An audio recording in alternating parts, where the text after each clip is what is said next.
book, the Bible, as the pastor believes and Christians believe, is the veritable Word of God, God's Word. Inspired by the Spirit of God, which is God.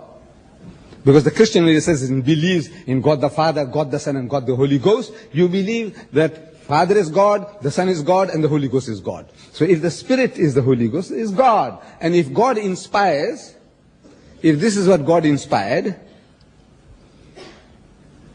that this God, in inverted commas, Jesus, if he is God, in inverted commas, God, was ignorant of the time. He was ignorant. If he was God, according to the Holy Spirit, one God ought to know the other God. They are co-equal and co-eternal, says the Christians, so they ought to know one another. So this Holy Spirit inspires Mark, chapter 13, verse 32, to write, "But of that day and that hour knoweth no man, no, not the angels which are in heaven, neither the Son," referring to himself, "but the Father.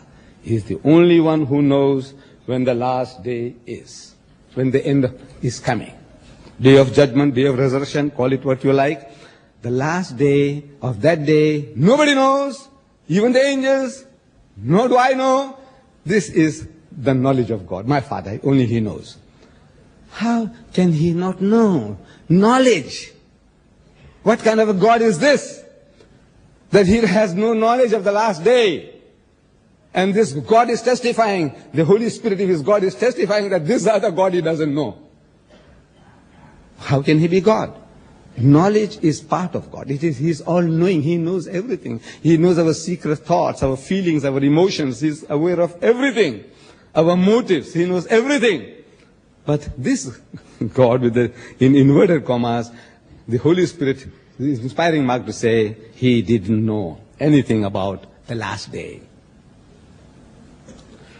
Then this God, Jesus, if he is God, in inverted commas, he was tempted in all things. Like you and me. We get tempted. Hebrews chapter 4 verse 15. But he, Jesus, was in all points tempted like as we are, yet without sin. But he was tempted. He had the same weaknesses that we have. How can God have weakness of being tempted by anybody? Then James chapter 1 verse 13 says, he said the true God, God Almighty, he cannot be tempted with evil. Same Spirit is inspiring James to write. He said, look, God can't be tempted. He says, God cannot be tempted with evil. Neither tempteth he any man. Not only he doesn't tempt, he is not tempted, but he also doesn't tempt any man. Then again we read that the devil tempted, in inverted commas, God, that's Jesus, as the Christians say, as the pastor says, is God, that the devil tempted him for 40 days, and immediately the Spirit driveth him into the wilderness. And he was there in the wilderness for 40 days, tempted of Satan. Satan tempted him for 40 days. He played the fools with him for 40 days. With God, the devil plays fool with God for 40 days. What is he doing with him for 40 days? This is not the quality or attribute of God, that the devil can tempt God. And this God, Jesus, if he is God, in inverted commas, he learned through experience. He had experience, like you and me. They say he is a wise man who learns from experience. But the wiser man is he who learns from the experience of others. You know, when others make a fool of themselves, we must learn something from that, a lesson that we don't make the same mistakes. But Jesus Christ, he didn't have that opportunity. According to Hebrews chapter 5 verse 8, he says, learned he obedience by the things which he suffered. He's learning from his suffering. He made a mistake, he gets burnt, he learns, now fire burns. He made another mistake, he gets hurt, now he learns. He's learning by experience, which he suffered, by the things he suffered. This is not the quality of God. God was ignorant of the season. God with inverted commas, quotation. He was ignorant about the season. And on the morrow, next day, when they were come from Bethany, he, Jesus, was hungry. Can you imagine a hungry God?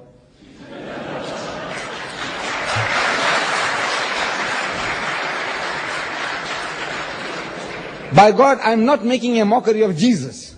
You see, when you say that these are the qualities of God, I'm trying to draw your attention that God is not hungry. He doesn't get hungry. He feeds you, but he's not fed. He doesn't need the things that we need. Broiled fish and honeycomb are not his diet. He was hungry. And seeing a fig tree afar off, having leaves, he came. If haply he might find anything thereon. Hungry man. Happily. Ooh, I see the leaves there. And when he came to it, he found nothing but leaves. Why? For the time of figs was not yet. It was not season yet. I don't know what fruits grow here in season here. What season? In summer, I don't know. But let's say you give me a name. Plums. Plums in May. And I come here now, I heard about the Scandinavian, your Swedish plums, for example. And I come here and say, I want your plums. He says, Mr. D-Dad, this is midwinter. We don't have plums in winter. You should have come May, June, July. Summertime we get plums. Well, I can make that mistake. You can make that mistake. Expecting fruits, you come to South Africa, I speak about the beautiful fruits we have there, and you come out of season and say, those lychees. He says, lychees you get December time. If you came in June, July, I said, nobody will hold you to account for that. For not knowing what is in season, what is not in season. But God Almighty, He ought to know what is in season, what is not in season. Or you don't have to be a God. If you have some common knowledge of your country, pastor, you would know what grows in season, what is out of, if it is out of season, you have no right to expect fruit from a fruit tree. No right. Because your father made it, God Almighty. He made that fruit tree, and He made a certain law. In certain season it will bear, certain season it won't bear. You expect fruit out of season, because you're hungry, you lost your bearings. And now when there are no fruits, you curse the tree that it should wither and die for following God's law, your father's law. What kind of behavior is this? Irrational. Gods don't do that. Even sane people don't do that. I can't believe that my master Jesus could have done destroying a fig tree because it didn't bear fruit out of season. I can't believe. I can't accept. So if you tell me this is the word of God, the word of Jesus, no. This is somebody has misunderstood, and I can give you an explanation how it happened that it got into the book. That's besides the subject now.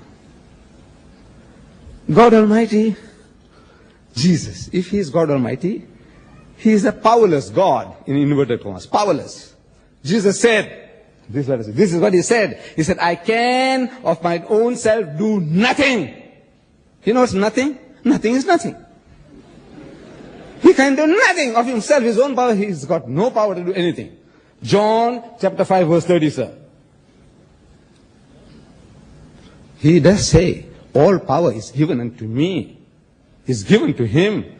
I can give you a general power of attorney to act on my behalf. You can do what I do. You can sell my property if I give you the power of attorney. So He says, all power is given unto me. It's not mine. The power is given to me. It belongs to God. He can take it from me and give it to somebody else. That's His business, His prerogative. And then, I give you something, if you remember this, you can win a Bible quiz. You can win a Bible quiz. The shortest sentence in the Bible. Shortest sentence, only 2 words. Remember this, anybody, a quiz is the shortest sentence in the Bible. If you remember this, you can win a quiz. The heading here is a weeping God, a God who cries. In inverted commas. Can you imagine God crying like a baby?